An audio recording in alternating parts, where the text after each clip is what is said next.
Okay. ಆಮೇಲೆ OCCC ಸಂಬಂಧಪಟ್ಟಂತೆ supreme court judgment ಇದ್ದದ್ದು ತಮಗೆಲ್ಲ ಗೊತ್ತಿತ್ತು.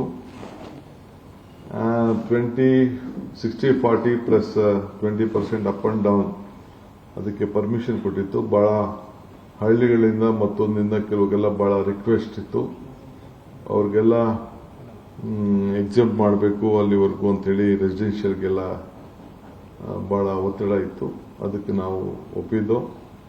ಸೊ ಅದಕ್ಕೆ extension last date of application, ನಾವು ಅಪ್ಲಿಕೇಶನ್ ಹಾಕಿಲ್ಲ, ನಾವು ಬಿಲ್ಡಿಂಗ್ ಕಟ್ಬಿಟ್ಟಿದ್ದೀವಿ ಅಂತೆಲ್ಲ ಹೇಳ್ತಾ ಇದ್ರು. ಅದಕ್ಕೆ ಯಾರ್ಯಾರು ಬಿಲ್ಡಿಂಗ್ ಕಟ್ಟಿದ್ದಾರೆ ಅದಕ್ಕೆ ಡೀಟೇಲ್ಸ್ ಕೊಟ್ಟು, ಬಿಲ್ಡಿಂಗ್ ಫೋಟೋಗ್ರಾಫ್ಸ್ ಕೊಟ್ಟು, ಎಲ್ಲ ದಾಖಲೆಗಳ ಸಮೇತ ಅವರ ಕೋಆರ್ಡಿನೇಟ್ಸ್ ಕೂಡ ಎಲ್ಲ ಗಮನದಲ್ಲಿ ಇಟ್ಕೊಂಡು ಅವರ ಅಡ್ರೆಸ್ಸು ಕ್ಲೀನಾಗಿ ಎಲ್ಲ ಸಮೇತ 15ನೇ ತಾರೀಕುವರೆಗೂ ಅಪ್ಲಿಕೇಶನ್ ಹಾಕೊಳ್ಳಿಕ್ಕೆ ಅವಕಾಶವನ್ನು ಕೊಟ್ಟಿದ್ದೇವೆ.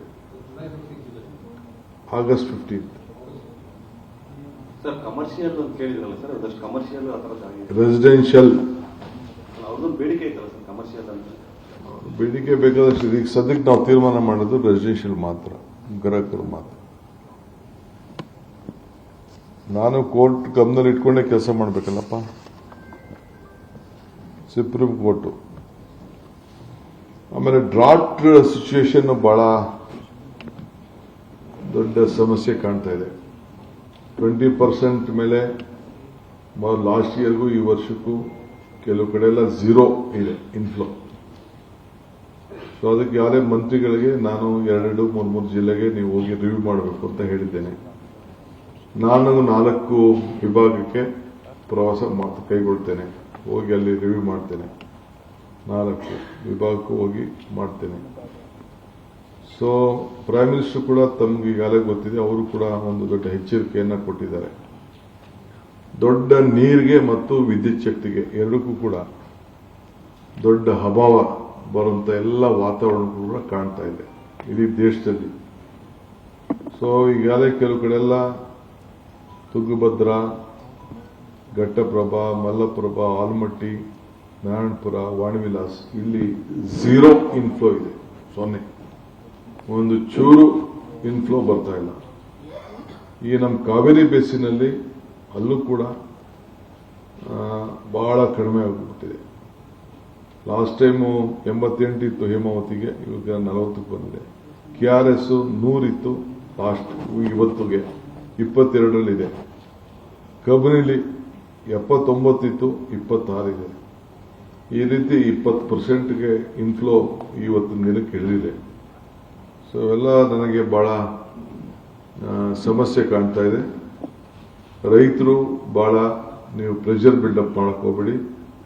ನಿಮ್ಮ ಬೆಳೆಗಳಲ್ಲಿ ಹಾಕೊಳ್ಬೇಕಾದ್ರೆ ಈ ನೀರನ್ನು ನಂಬಿಕೊಂಡು ನೀವು ಬೆಳೆ ಹಾಕೊಳ್ಳೋಕೆ ಹೋಗ್ಬೇಡಿ. ನೀರಿಲ್ಲದೆ ನೀರು ಬಿಡ್ಲಿಕ್ಕೆ ಸಾಧ್ಯ ಆಗುವುದಿಲ್ಲ. ಸೊ ಅದಕ್ಕೆ ನೀವು ಮುಂದಿನ ದಿನದ ಮಳೆನ ಗಮನದಲ್ಲಿ ಆಧಾರನ ಇಟ್ಕೊಂಡೇ ನೀವು ಯೋಚನೆ ಮಾಡಬೇಕು.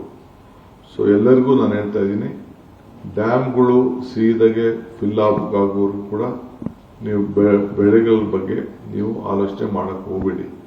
ಯಾಕೆಂದ್ರೆ ಇಡೀ ದೇಶದಲ್ಲಿ ಈ ದೊಡ್ಡ ಸಮಸ್ಯೆ ಈಗಾಗಲೇ ಕಾಣ್ತಾ ಇದೆ. ಇನ್ನ ಈ ವರ್ಷ ಫುಲ್ಲು ಮಳೆ ಬಂತು ಅಂದ್ರೆ ಖಂಡಿತ ನಿಮ್ಗೆ ಏನ್ ಬೇಕೋ ನೀರನ್ನು ನಾವು ಒದಗಿಸ್ಕೊಡ್ತೇವೆ. ಸೊ ಭೀಕರವಾದಂತ ಬರಗಾಲ ಇಡೀ ದೇಶದಲ್ಲಿ ಬರ್ತದೆ ಅಂತೇಳಿ ಈಗಾಗಲೇ ನಮಗೆ ಸಂದೇಶವನ್ನ ಸೆಂಟ್ರಲ್ ಗೌರ್ಮೆಂಟ್ ಕೂಡ ನಮಗೆ ಕೊಟ್ಟಿದ್ದಾರೆ. ಪ್ರೈಮ್ ಮಿನಿಸ್ಟರ್ ಕೂಡ ಹೇಳಿದ್ದಾರೆ. ವಿದ್ಯುತ್ ಶಕ್ತಿ ವಿಚಾರದಲ್ಲೂ ಕೂಡ ಈಗಾಗಲೇ ನಾನು ಹೇಳಿದ್ದೇನೆ, ನಮ್ಮ ಡಿಪಾರ್ಟ್ಮೆಂಟ್ಗಳಿಗೆ ನೀವು ಕೋಲ್ನ ಮತ್ತೊಂದನ್ನ ಏನೇನು ಜಲ್ದಿ ಸ್ಟೋರ್ ಮಾಡಬೇಕೆಂದ್ರೆ ನಾಳೆ ಬೆಳಗ್ಗೆ ಎಮರ್ಜೆನ್ಸಿ ಬೇಕಾದ್ರೆ ಸಮಸ್ಯೆ ಆಗ್ತದೆ. ಹಿಂದೆ ನಾನು ಪವರ್ ಮಿನಿಸ್ಟರ್ ಆಗಿದ್ದಾಗ ಇಲ್ಲೊಂದು ಗ್ಯಾಸ್ ಮಾಡಿಸಿದ್ದೆ ಬೆಂಗಳೂರು ಸಿಟಿಲಿ, ಅದು ಕೂಡ ರೆಡಿಯಾಗಿ ಇಟ್ಕೊಂಡಿರಿ, ಅದಕ್ಕೆ ಏನೇನು ಸಂಬಂಧಪಟ್ಟಂಥದ್ದು ಅಂತ ಅಲ್ಲೂ ಕೂಡ ಹೇಳಿದ್ದೇನೆ. 340 ಮೆಗಾವಾಟ್ ಗ್ಯಾಸ್ ಪ್ಲಾಂಟ್, ವಿದ್ಯುತ್ ಶಕ್ತಿ ಬೆಲೆ ಜಾಸ್ತಿ ಅದಕ್ಕಾಗ್ಬೋದು ಗ್ಯಾಸ್ಗೆ.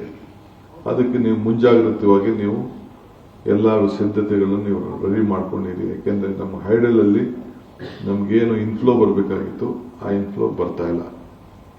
ಸೊ ಅದರಿಂದ ನಾವು ಬಹಳ ಹುಷಾರಾಗಿರ್ಬೇಕು, ಅದಕ್ಕೆ ಜಾಗೃತಿ ಮೂಡಿಸಿ ಅಂತೇಳಿ ನಾನು ಆಗಲೇ ಅವ್ರಿಗೆ ಹೇಳಿದ್ದೆ. ಸೊ ಡ್ರಾಟ್ ಸಿಚುವೇಶನ್ ಬಹಳ ಕಷ್ಟವಿದೆ. ಸೊ ಅದಕ್ಕೆ ಆ ತೀರ್ಮಾನ ಮಾಡಿದ್ದೇವೆ.